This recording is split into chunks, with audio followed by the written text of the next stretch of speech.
Bonjour à vous mes chers, bienvenue en ce lundi 27 juillet. Je me trouve dans mon antre à Lyon et je vous accueille pour cette petite chronique hebdomadaire du lundi, les rencontres d'AFA, où je regarde un peu avec vous les énergies planétaires, où je vous donne quelques pistes sur vos jeux.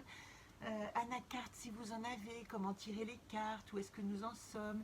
Et puis aujourd'hui, petit point astro, on est obligé parce qu'on est dans un quart de lune croissante en scorpion et qu'on peut peut-être se sentir un peu agité ou dérangé. Ne vous en faites pas. Ce sont des énergies qui ne nous appartiennent pas et avec lesquelles il nous faut on va dire pactiser, voilà, pour aller bien, savoir que parfois ce qui nous arrive ne vient pas de l'intérieur mais aussi de l'extérieur et aller avec le flot, avec le flux du courant. Donc aujourd'hui, puisque je suis partie en astro, autant en parler.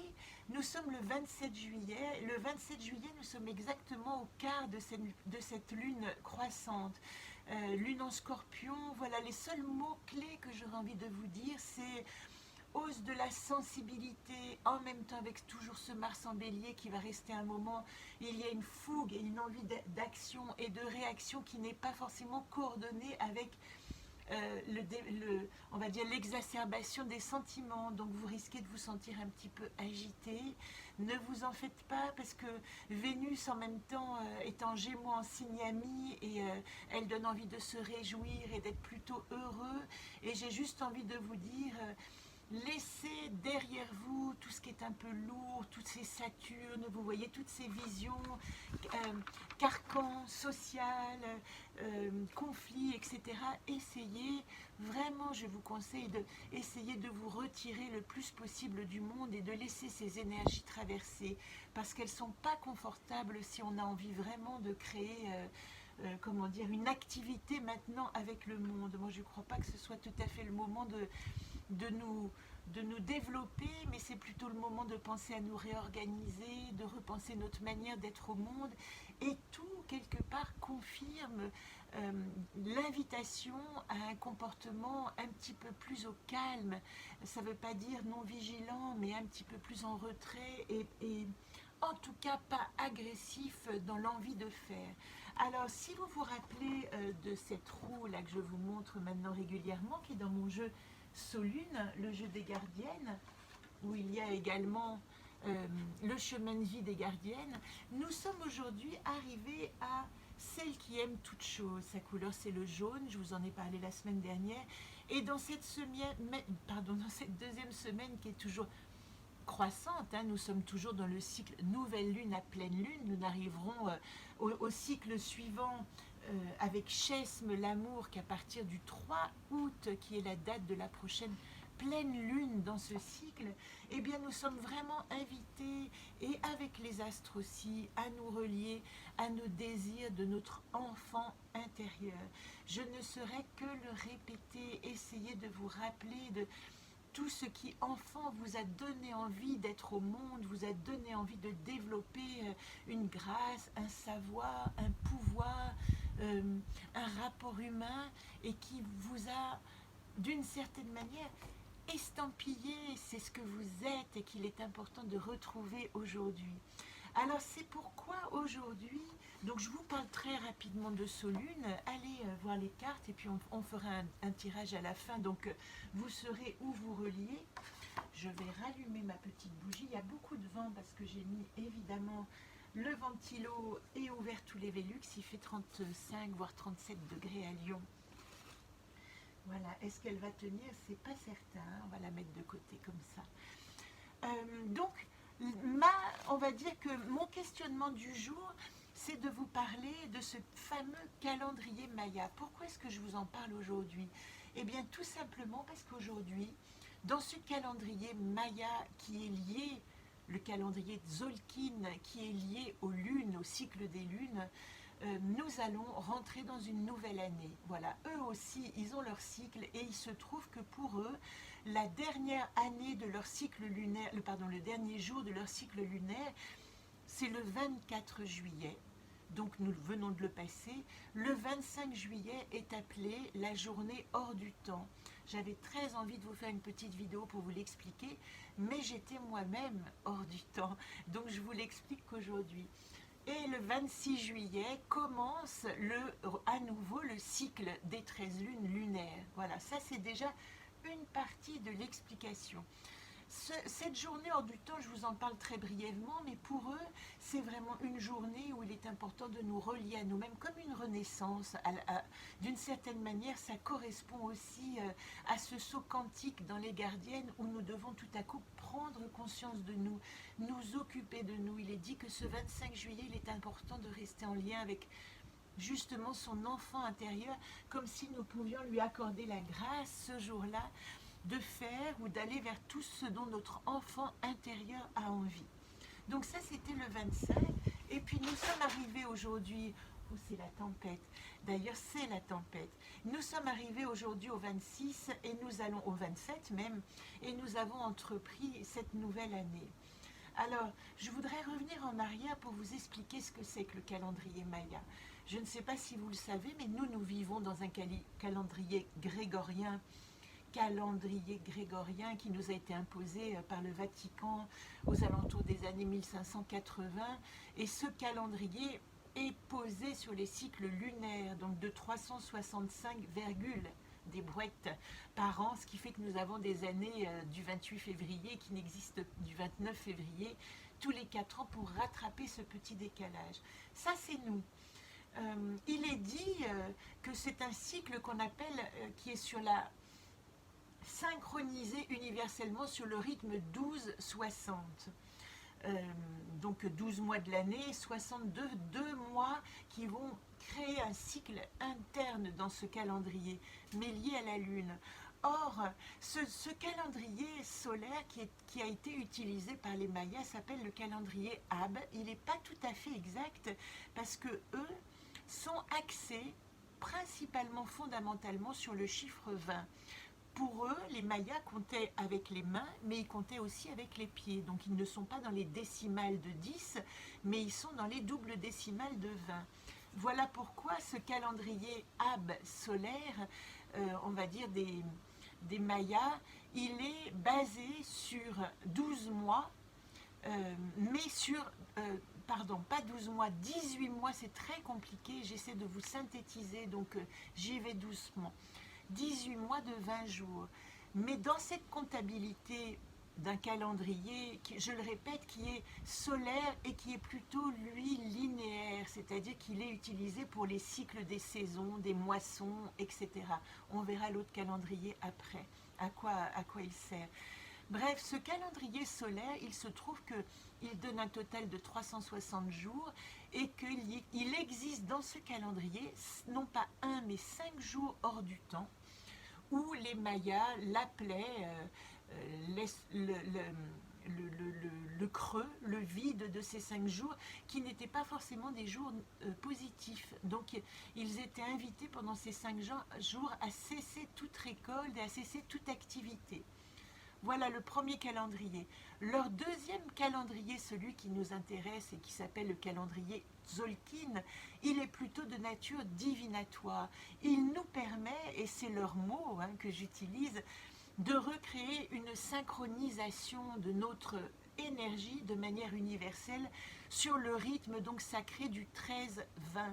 Alors en l'occurrence, on va utiliser ces 13 lunes, mais aussi les 13 années pour créer des cycles de 13 ans qui prennent effet tous ces 26 juillet de nos années à nous. Donc, qu'est-ce qui se passe? Là, nous sommes entrés l'année dernière, dans le cycle sacré de 13 ans du magicien blanc. Donc ces cycles, ils sont reliés, il y en a 13 et ils sont reliés à 13 divinités qui sont représentées sous forme de symboles ou d'animaux ou qu'est-ce qu'on pourrait dire, ou d'objets, ce sont des divinités. Le nôtre qui nous intéresse, et nous sommes rentrés dans la deuxième année, parce que les années se comptent aussi, c'est le magicien blanc. Et le magicien blanc, dans le calendrier Toltec, je vous le résume, je vous mettrai un lien pour que vous alliez voir précisément de quoi ça parle. Mais ce qui est intéressant, c'est quand même l'idée globale, c'est ça que je veux vous partager aujourd'hui. Le magicien blanc, c'est la divinité qui fait croître en nous le chaman, le guérisseur, le magicien. Le magicien qui va avoir accès aux clés et au rythme supérieur de notre existence, au cycle. Vous voyez pourquoi ça me parle. Et ce magicien blanc, quand nous sommes dans la deuxième année, qui est marquée avec des signes, tout est marqué chez les Mayas. Vous verrez, c'est à la fois compliqué, évident, simple, et il faut de longues années pour entrer dans cet apprentissage. Et c'est pourquoi je salue ici mon ami So Sweet So, qui est une artiste qui a déjà colorié mon jeu et avec qui j'ai très envie de créer un jeu lié au calendrier Maya. J'ai encore pour 2-3 ans d'apprentissage. Les dessins sont prêts, mais nous continuons à avancer pour que ce soit expliqué le plus clairement possible. Donc ce que je veux vous dire simplement, c'est que les deux notions symboliques, c'est que nous rentrons dans 13 années d'expérimentation, nous sommes à la deuxième année, de notre magicien intérieur. Et cette deuxième année, elle est sous le signe, on va dire, je ne sais pas comment l'exprimer autrement, je trouverai certainement les mots, du Kowak. Et le Kowak, qu'est-ce que c'est? C'est ce qu'on appelle la tempête bleue lunaire. Et cette tempête bleue lunaire, elle est sous le sceau de la profonde transformation. Ça veut dire, pour résumer cette symbolique Maya, et je vous en parle parce que elle rejoint aussi toute notre problématique existentielle du moment, le calendrier Maya lui aussi nous invite à rentrer dans une période de transformation intense où nous allons vraiment rencontrer notre rapport au monde, voire au monde subtil, et le réinventer notre rapport au monde, réinventer notre manière d'être. Nous allons être certainement dérangés dans notre habitude d'être au monde. Et si, je vous le dis subrepticement, mais vous avez des maux de tête, des fatigues, des difficultés, sachez que ça peut être aussi ce qu'on appelle un alignement énergétique. Moi, je suis en ce moment épuisée. Je ne peux pas vous dire autre chose. J'ai vraiment des périodes de fatigue intense et je le sais et je partage mon expérience qu'il est important avec mon enfant intérieur, puisque c'est de lui dont nous parlons encore cette semaine, que j'invite cet enfant au repos, que je n'en fasse pas trop, que je laisse mon imagination habituellement débridée se reposer. Voilà, j'espère que je vous ai un peu donné des infos sur ce calendrier, en tout cas donné la curiosité. Allez voir ce site qui s'appelle les 13 lunes. .fr, j'ai moi-même commandé le synchronomètre qui nous permettra de savoir à quel cycle nous en sommes en jours, en semaines et en mois. C'est passionnant, c'est ce qu'on appelle un autre paradigme. Mais il se trouve qu'en ce moment, nous sommes invités à inventer d'autres paradigmes, c'est-à-dire d'autres notions qui nous donnent des rapports à nos cycles, des rapports à notre existence humaine, mais en lien avec nos cycles spirituels. Alors, je ne vous en dis pas plus parce que la dernière fois, j'ai été super longue. Donc, je vais ici tirer le jeu pour notre gardienne, celle qui aime toutes choses. Nous sommes, je vous l'ai dit, dans le quart de la lune montante, ce qui veut dire que notre idée est en train de germer. Ce que vous avez mis la semaine dernière, la dernière nouvelle lune, de toutes vos forces en germination, est en train en ce moment de prendre racine. Donc c'est très important de penser à ce que vous avez formulé comme intention la semaine dernière. Et vous verrez qu'au 3 août, il y aura encore des bouleversements qui ne seront pas inintéressants. C'est aussi le 3 août, ma date de naissance. Je suis née le 2 août à 23h45. Donc pour moi, cette année qui est sous le signe de ma pleine lune me parle particulièrement. Plus une pleine lune en Verseau. Nous en reparlerons la semaine prochaine. Voilà. Ici, vous voyez, c'est très intéressant parce que moi, dans le monde, c'est comment je communique et le monde, le champ de possible. Tout de suite, dites-moi un chiffre et vous allez, donc voilà, je dis 5. Aujourd'hui, je dis 5 pour ma part. Et vous allez poser 5 possibilités d'entrer en relation avec l'autre ou avec vous-même. Donnez-vous 5 pistes. Alors je vais rentrer en relation par la voie de la méditation, je vais rentrer en relation en développant la musique, mon envie de chant, je vais rentrer en relation en me tirant les cartes, mais particulièrement peut-être en allant voir ce calendrier Maya, etc. etc. Donnez-vous 5 pistes. Ce qui est intéressant, c'est que cette divinité du Kowak qu'on appelle dans le calendrier Maya, vous pourrez aller voir des informations. Je ne sais pas si je les ai là. Elle parle énormément du rapport à l'autre, car nous sommes dans une année 2 dans ce calendrier qui nous demande de réajuster nos comportements par rapport aux autres. Comment je fonctionne? C'est aussi le miroir, hein, comment je fonctionne avec moi-même, comment je fonctionne avec l'autre. Quel est mon mode relationnel au monde? Alors, la situation actuelle ici, toujours main gauche, vous vous rappelez. Les atouts pour cette semaine, sur quoi je peux m'appuyer. Ma problématique à travailler, peut-être qu'elle sera dans mes 5 possibles de ETOC. Et enfin, l'invitation ou la solution. Première carte. Paysage intérieur, on en a beaucoup parlé hein, pendant le confinement.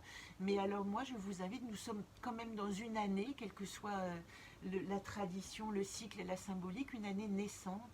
Et je vous invite peut-être particulièrement à aller voir de quelle manière vous relationnez avec nous.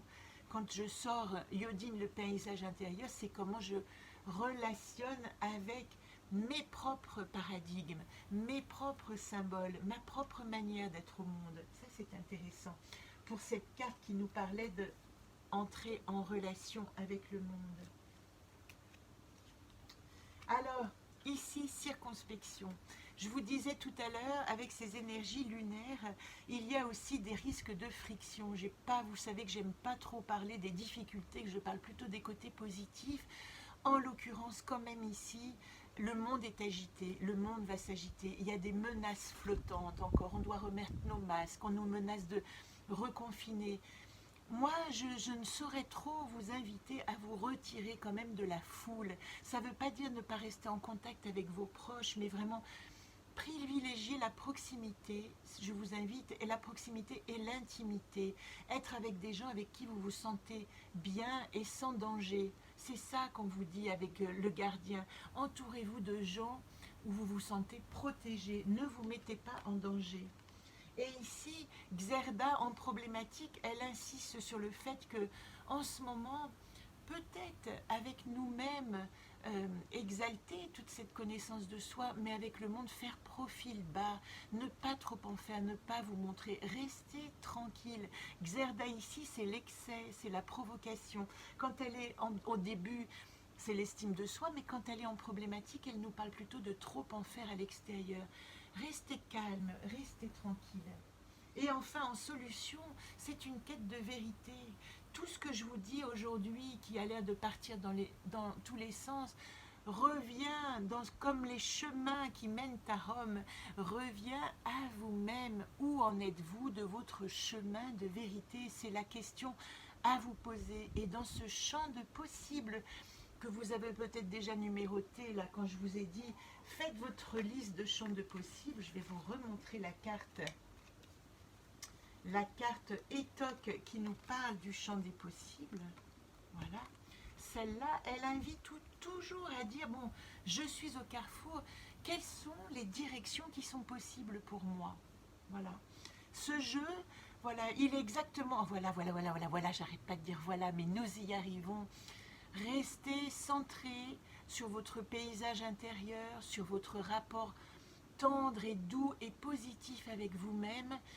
Donc en miroir du monde extérieur, restez en douceur, ne développez pas vos projets tout de suite, attendez un peu. Nous sommes vraiment dans un changement de paradigme universel et au niveau de beaucoup de strates d'énergie, restons calmes et posés. Voilà. Ça c'est fait, je vous invite, j'ai eu beaucoup de mal à faire cette vidéo, je n'ai même pas utilisé ma caméra, je le fais dans toute mon énergie un peu flottante et pardonnez-moi si vous pensez que ça part dans tous les sens, pour moi ça y est, j'ai la vision à peu près globale de rester tranquille, avancer doucement vers la connaissance de soi, remettre ses paradigmes, on va dire, toutes ses capacités d'être au monde, en observation et puis choisir tranquillement un chemin qui vous convient. Et moi, je vous donne rendez-vous le 3 août à Servoz le lundi après-midi. Pensez à vous inscrire si vous avez envie de me rejoindre, car j'ouvrirai mon atelier pour que nous puissions ensemble explorer ce jeu, hein, et passer, voilà, le jeu Solune qui vient d'être édité. Je vous rappelle que ces après-midi sont à 10 € pour celles qui ont acheté le jeu Solune, et pour les autres, eh ben, ce sera pareil à 10 € si vous achetez le jeu Solune. Et sinon, on verra, on se débrouillera. Voilà. Je vous remercie de votre écoute, de votre attention. Merci de me suivre, ça me donne toujours beaucoup de courage. Et je vous donne rendez-vous donc lundi prochain en vous souhaitant une magnifique semaine de douceur. Appuyez-vous sur Vénus qui, elle, a quand même envie d'avoir le cœur joyeux, et laissez tomber les conflits. Ils n'ont aucun intérêt en ce moment, ils sont agités par des choses qui ne donneront pas suite. Je vous embrasse.